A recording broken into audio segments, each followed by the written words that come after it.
Wow, I'm just floored myself, you know. It's so great having these. Aren't these guys amazing? And these gals, and Barbara, I mean, just one after the other, after just amazing teachers, amazing models. I mean, these are really great people, don't you think? All these are there. And the thing about it is that whenever I find trainers for you and choose them, and et cetera, the most important thing is, do they have heart? Do they have spirit? Are they real teachers? Are they real what? Are they real teachers, or are they public speakers? You know, to me, and I'm not saying, you know, anything wrong with it, there's a big difference between a public speaker and a teacher. Raise your hand if you know what I'm talking about here. A public speaker generally is just a person who's out there, they kind of got a script going, and they've got all the little nuances, and they got the little inflections, and they know just how to pause before a real major piece. You know, they got all that thing down, and I don't have any of that shit down, right? And here's the thing, all of our trainers, they're just amazing people. I just look up to them. They're so smart. And when I know these people personally, which is such a blessing, you know, you really get to see another level of living that most people don't live at. And I certainly, you know, have come through the ranks, but I just look at these people, and I get a chance to be with them and meet them and play with them and go to events with them, and they come to my events. I get a chance to talk with them a little bit. These are very, very, very high echelon people. I hope you recognize that. I hope you appreciate that. And I just, you know, they're just not the norm. You know, they're very, very, very unusual in the fact that they really have one thing in common. Do you know what that is? They have worked on themselves, just like you are doing. They have worked. You know, I think there was a line there. I forget who said it, but it was a great line. It said, "We're born fine, and then we end up defined." Who said that? Who was it?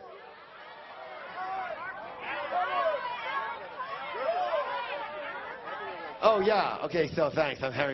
I heard both names going at once. Is it Alan or is it Cohen? Okay, maybe it's Alan Cohen, right. And what a great line that is, because we all are born miracles, yes or yes?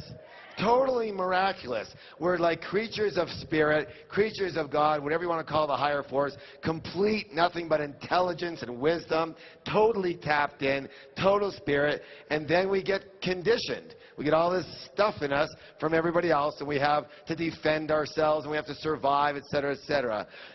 You know, so what happens is, you shouldn't, quote unquote, shouldn't have to work on being a better you. You shouldn't have to, quote unquote.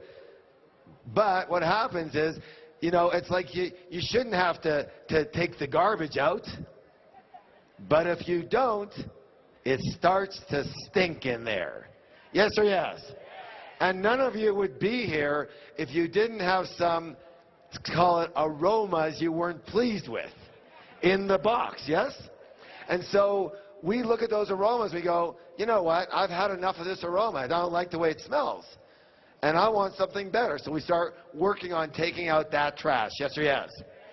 And I'm very, very proud of all of you for doing that. You know, you didn't have to be here. You chose. What's the word? You chose to be here. You chose it because you're guided to do that by a divine nature. And you chose it because you knew in your heart this was the place for you to be. Yes or yes? How many of you have made a great choice so far? Yes? Awesome. You couldn't make a round choice on that. All right. So I'm very, very proud of you. And again, it's my absolute honor to bring up our next trainer for you, our next presenter. You know, I've got a whole script over here, yada, yada, yada. I'm not using any of it because this guy's a bud, and you're not going to find a nicer man in your whole life. And I think that niceness counts. Do you think so? Do you believe that? And, you know, I do the best I can with what I've got, but I will only love to emulate what he has in his heart. He is such a kind person, such a nice person. He's such a giving person. And he's brilliant. Another brilliant trainer. Oh my gosh, okay? Another brilliant man on our stage. Really, really smart. Really enlightened. Really has done the work on himself. A really amazing teacher. Another amazing healer of lives. His programs, again, I think that Peak Potentials runs some great programs. Would you agree with that? And I'm going to be honest with you. There's not that many programs out there I would say, oh, you've got to do that. I think everything is great, but I wouldn't say, you know, you have to do that. But whatever you can do with this gentleman, like with Barbara and some of our other people, if you can do work with him, if you can get into one of his like major seminars, you're going to get something massive out of it. Because he works deep, like us. He works deep. He works with the roots. He works with programming. He works with reconditioning. And he's a master at it. There's nobody I know in the entire business of training and personal development who utilizes and knows more processes, exercises for getting you to move from one place to another than this gentleman. He is not a speaker. If he speaks to you today, it's because he's speaking to you, okay? I'm sure he'll throw in a couple exercises here and there. But this man is the master. What's the word? Of experiential learning. And if you have an opportunity to learn more from him, I would advise you to take it, whether it's now or later at some point in your life, whatever you feel. But he is a true master at this. And anything you can glean from him, take it, own it, receive it. Buy into it, at least for right now. Use it in your life. And as you know, as we always say, if it doesn't work, you can always what? Throw it out. But this is, again, somebody that I have learned so much from myself. And I am blessed to call him my friend. You may know him from his partnership with Mark Victor Hansen in selling a gazillion, billion, trillion chicken soup for the soul books. You might also know him from being one of the stars of the movie The Secret. And who am I talking about? None other than the most amazing guy in the whole planet who cut his vacation short with his family from Europe just to be here today with you. Jack Canfield!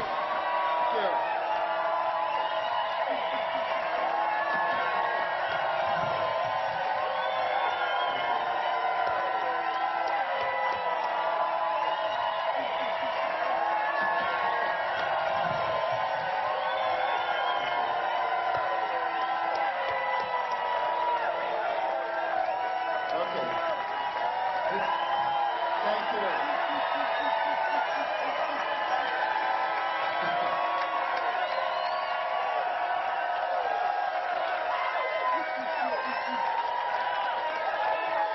All right. Thank you very much.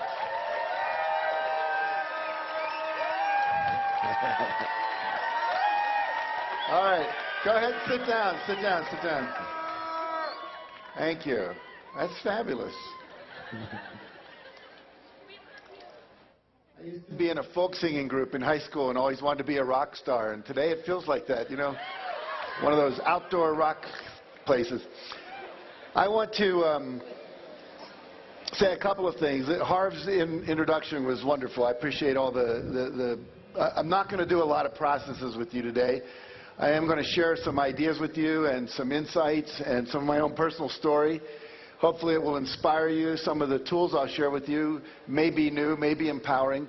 It's kind of like coming to a place where everyone's done 100,000 workshops already, but I think I can share some new ideas with you. I want to share a chicken soup story with you. There was a story that was sent in by Norman Cousins, and Norman was the editor of Saturday Review magazine, and he coined the term psychoneuroimmunology. Your psyche, your attitude affects your neurosystem, affects your immune system. We know the more positive you are, the more optimistic you are, the higher your attitude is in terms of positive expectation and joy, the less ill you get, and then if you do get ill, you get better quicker. And he sent in this story called The Wee Nurse. Can I see a show of hands? How many of you have been in the hospital overnight? Can I see a show of hands? Have you ever had a wee nurse? A wee nurse comes in the morning and says, Did we sleep okay last night? We didn't eat all our breakfast today, did we? And a favorite one that he hated was she'd come in and say, we haven't had our bowel movement yet today, have we? And this we thing irritated him. And one day he decided he wanted to get back at her. So she came in and she had a little plastic cup. He said, we need a urine sample. And he said, okay, if you'll leave the room, we'll make one. So she left and went out in the hall. And he looked over on his breakfast tray, and it was a glass of apple juice, which he had not yet drunk. He took the apple juice, poured it into the specimen cup, rang the little buzzer. She came back in. He handed it to her. She looked at it and said, my, we're a little cloudy today, aren't we? He said, here, give it back. And he grabbed it back from her, took the cap off, and then proceeded to drink the whole thing down and said, let me run it through again for you. I'll see if I can make it come out clearer this time. Now, I was over in Bangkok. How many of you have been to Bangkok, Thailand? How many of you have seen the Golden Buddha? It's one of the 3 tourist attractions. You always see the Jade Buddha, the Golden Buddha, and the reclining Buddha, and that kind of thing. And this Buddha is 10.5 feet tall of solid gold. The gold value alone is about $196 million. That doesn't even count the artistic and the historical value. And when my wife was taking that picture, I was over next to I'd say about 5 feet away. There was a big glass case. And in that case, there was a piece of clay about 1 foot wide, 2 feet tall, 2 feet thick. And it said that in 1953, they did not know there was such a thing as a golden Buddha. They were moving this large clay Buddha from one side of Bangkok to the other to make room for a road that was coming through. And as they picked up the Buddha with the crane, because it was very heavy, a big crack went down through it. And as the crack went down through it, the head monk got scared and he lowered the Buddha down. And he said, you know, we better take a look at it and see if we've done any damage to it. And it started to rain, so they put a canvas over it to keep it dry. That night, the monk came out and he shined a flashlight in to see if it was staying dry, and something reflected back from inside the crack. He said, clay does not reflect light. There must be something else in there. And so the next morning, they chipped away in behind where they wouldn't see it if they made a mistake, and lo and behold, sure enough, was this golden Buddha.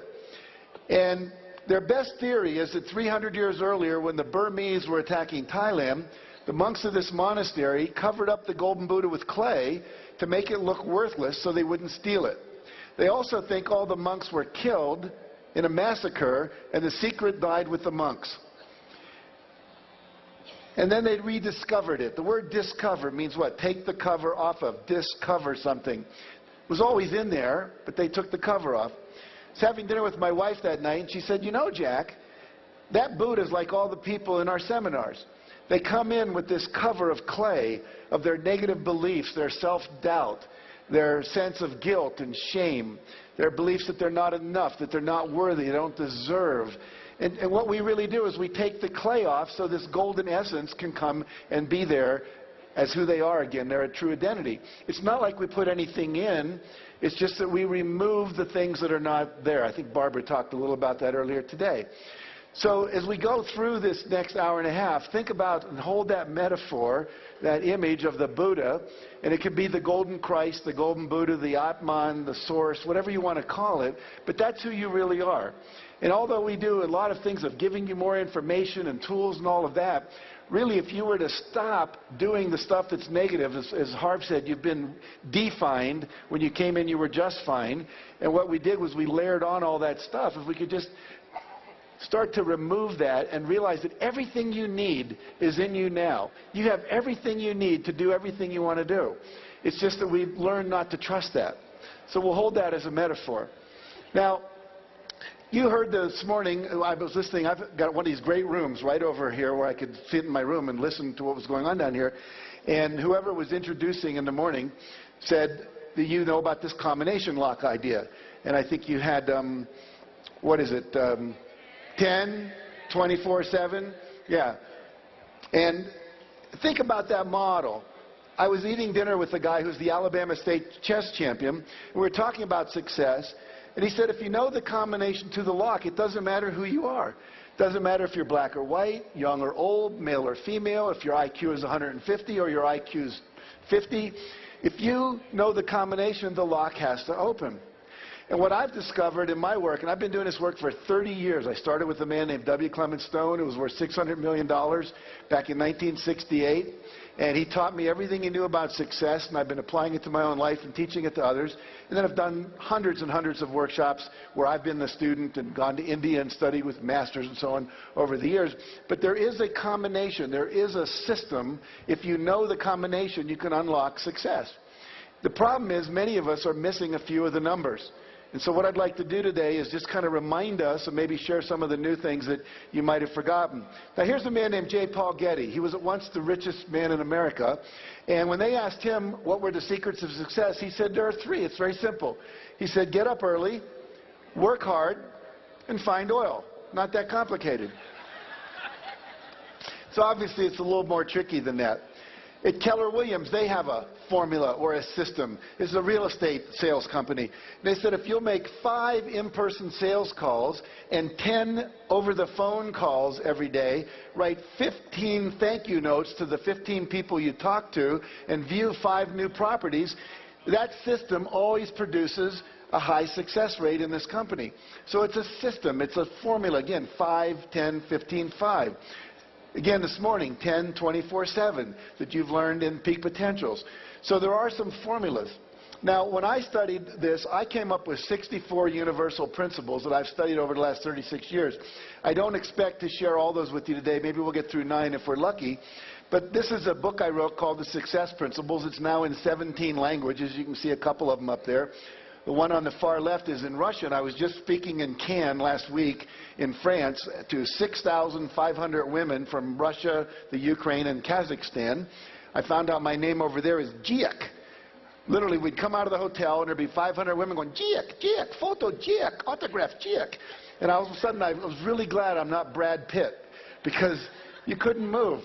But anyway, this book has really taken Russia by storm. And there was one man stood up and he said, you know, I bought 100 copies of your book and gave them to everyone in my village, and our village has totally changed. We've changed how we're governing ourselves. We've changed how we're doing business.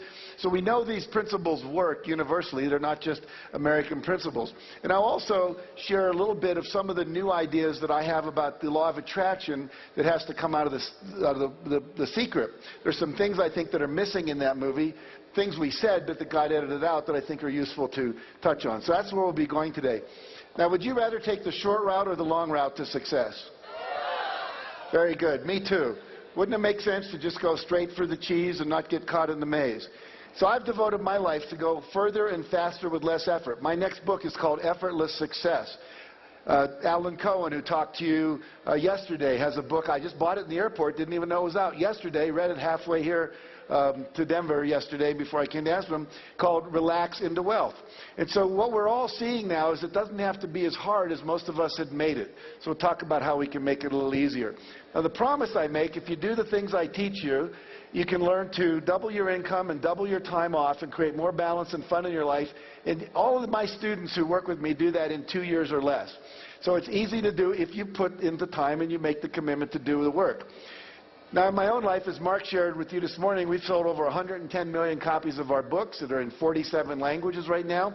And this is little Marky Hansen that came from Waukegan, Illinois, and little Jackie Canfield who grew up in West Virginia. And when I grew up in West Virginia, we were the 48th worst state in terms of education in the country, and that's when there wasn't Alaska and Hawaii as states, so we were the bottom. I had a dysfunctional family. My mother was an alcoholic. My father was a workaholic and somewhat abusive. She divorced him when I was 6, to save the kids from getting beat up. And so if I can do it, you can do it. I graduated from the half of the class in my college that made the top half possible. So just want you to understand it's not about brain power, but it's about how you use your brain to do the work. Okay. Mark and I also have a Guinness Book of World Records. You probably know that. We have 7 books on the New York Times bestseller list on one day. And I share that with you not to impress you about me, but to impress upon you if a little kid from West Virginia who got a C in composition in college can go on and become a best-selling author, anybody in this area here can do anything as well. There's a check written to me for $1,130,328.35. Publisher wrote that was the first check he ever wrote for $1 million. He put a smiley face in his signature. Mark and I got 4 of those checks that year. Our combined income each that year was over $6 million. Again, if I can do it, you can do it. Jim Rohn, great motivational speaker, says you can't hire other people to do your push-ups for you. Think about that. I can't hire anyone here to go to Gold's Gym and work out for me. You can't do my meditation for me. You can't do my visualization for me. All the things that I'm going to share with you are things you cannot delegate to others. This is the work. Harv said, there's work to do. You have to work on yourself. When I speak at the National Speakers Association, and people say, I want to be a speaker like you. I want to go out and make all money and affect the world and change people. What advice would you give me? And I said, the first thing is work on yourself. When I first learned about personal growth, I took 38 weekend workshops in 1 year. The only weekends I wasn't taking workshops was when there weren't any. Mother's Day, Thanksgiving, Easter, Christmas, etc. Spent $17,000 out of my $38,000 income taking workshops back when they were like $100 for a weekend. But the point is, it's that level of work on yourself that opens up and takes off the clay and allows your natural genius to come forward. Buckminster Fuller, who Mark Victor Hansen talked about, said there's no such thing as a genius. He said some children are just damaged less. It means there's less clay on the golden Buddha or the golden Christ that lives inside of each of them. Now, the first principle, if you're taking notes, this would be a good place to start. And if you're not taking notes, this would also be a good place to start. And that is to take 100% responsibility for your life and your results. Now, most of you have heard that before, but I would ask you a question. Have you ever blamed anyone for anything in the last year? We get mad perhaps at the president or the economy or the oil prices, or we blame other people for our not being successful. You literally have to give up all blaming and take 100% responsibility for your life, that you're creating it the way it is. You have to give up complaining. Complaining means I have a reference point for something I prefer that I'm not willing to risk creating. If I was complaining about my wife, it would mean that I have to have a reference point of someone better out there that I would rather be with, that I'm not willing to risk leaving my wife to go be with. Or I'd have to risk working with my wife and sharing with her there were things I didn't like about her that I would want her to change, and that might create a conversation that might be a little bit uncomfortable. But without taking that risk, I can't create what I want. If all the women in the world tomorrow died except for my wife, and I came to work, would I be complaining about my wife? No, I'd be going, hey, there's only one woman, and guess what? I got her. You only complain when there's a possibility of something better.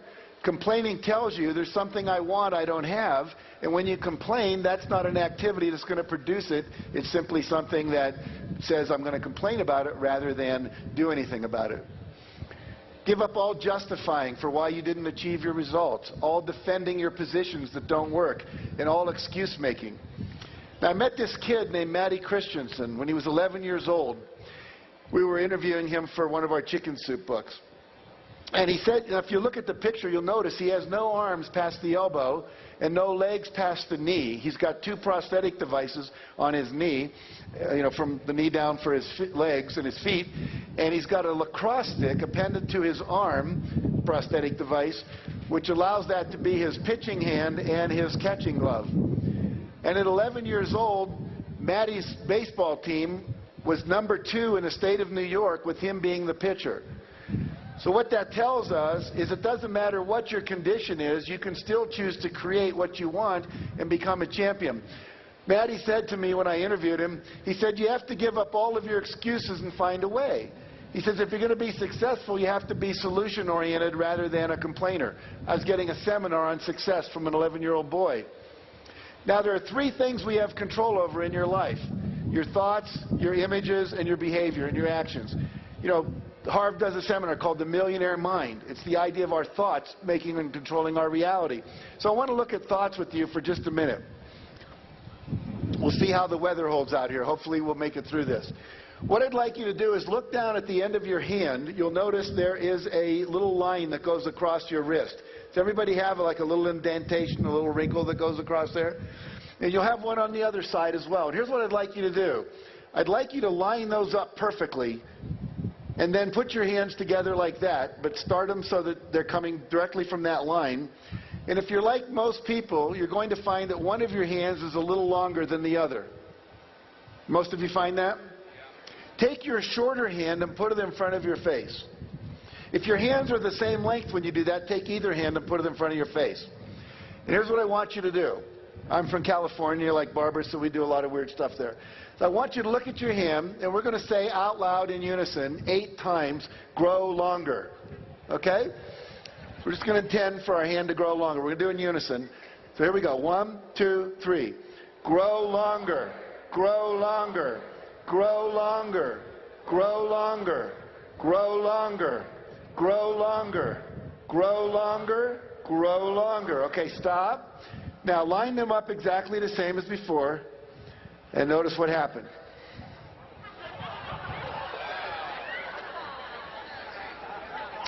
How many of you found that it did get longer?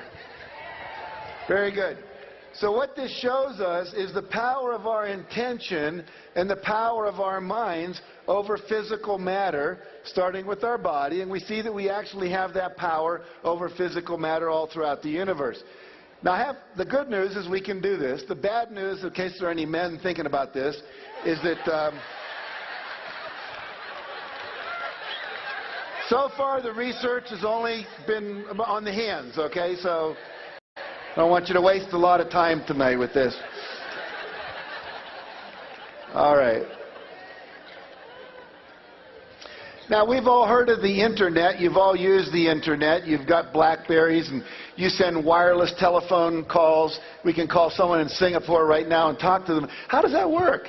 There's waves that go through the air, and there's what we call amplitude. How high does the wave go? And there's frequency. How often does it go up and down? And by controlling those amplitudes and frequencies, we can create information. We can encode information and send it across the world.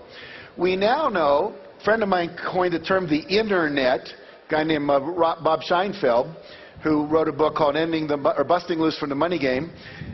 And he made the point that we literally, every thought we think is extended around the world like a giant email sent out over this thing which he refers to as the Internet. And we know that it works, and we know it goes quite far for the following reason.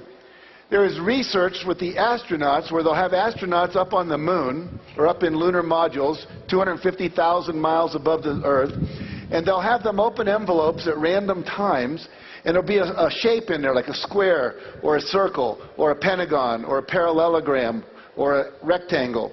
And they'll look at it and they'll concentrate on it for several minutes while there are students back at Duke University in the parapsychology labs who will close their eyes, go into a meditative state, and see if they can receive what the astronaut's sending. And they get a high correlation between what they're sending, way beyond chance, in terms of them able to pick up this thought form without any amplification through technology or energy waves, radio waves, that kind of thing. So we know that our thoughts can travel 250,000 miles. So I love what Ralph Waldo Emerson said. He said, "Great men are they who see the spiritual thought is stronger than any material force, that their thoughts rule the world." Our thoughts literally travel all across the world. There's actually people that are now contemplating and projecting out from their work in quantum physics and neuroscience and metaphysics that 1 hour of inner work, working with visualization, working with the law of attraction, working with affirmations, working with the power of intention like you just did with Grow Longer, that 1 hour of that kind of work actually will produce the same results of 7 hours of physical labor in the world in terms of achieving your goals, whether they're financial goals like becoming a millionaire or whether they're other kinds of goals like ending world hunger, that kind of thing. How many of you are familiar with the work of Dr. Masaru Emoto, the Messages of Water? Great. So Emoto's work proves that when we think thoughts about water, it changes the molecular structure of the water. So they would have students send negative energy up to a bottle of water, like, "You fool, you idiot." And what would happen, they'll take that water and they will freeze it to 20 degrees below zero, put it in a petri dish, and then they will bring it out, put it under a microscope, and they will look at that water, and as it starts to melt, it forms crystals, or not. When you send negative energy, you get this kind of blobby black formation that occurs. When you send love and gratitude or thank you, you get these beautiful crystals that look like snowflakes. And so we know that one kind of energy, which we call negative critical energy, creates one form, and positive energy creates another. Then he said, how far does this intention to the water extend? So they took 10,000 Japanese, and over a 2-hour period, they sent love to all the water in the world. This was a couple of summers ago in July. And they took water samples the day before and the day after, and look what happened. Here's water taken from Lake Biwa. It's the largest freshwater lake in Japan. The day before, this nondescript kind of energy. 2 days later, we see these beautiful crystals having been formed. Here's the St. Croix River up near Minnesota and Wisconsin. And we see the day before and we see the day after. The day after we get these crystals. Here's the Mississippi River. We're halfway around the world and our thoughts are still affecting the water. And as you know from Masaru Emoto's work, your body is about 80 to 85% water. Although today you're probably more like 75% because you haven't been drinking enough. But the idea is we are water, and our thoughts are affecting us and each other. And so what does this tell us about success? Every thought I think, they're not going to buy my product. They won't like my record. They're not going to give me a job. We're not going to find a parking space. You are literally sending out energy ahead of you that's pre-paving the highway you're driving down and setting up the kind of response you're going to get, especially when it deals with individuals, because you're telling them how to think.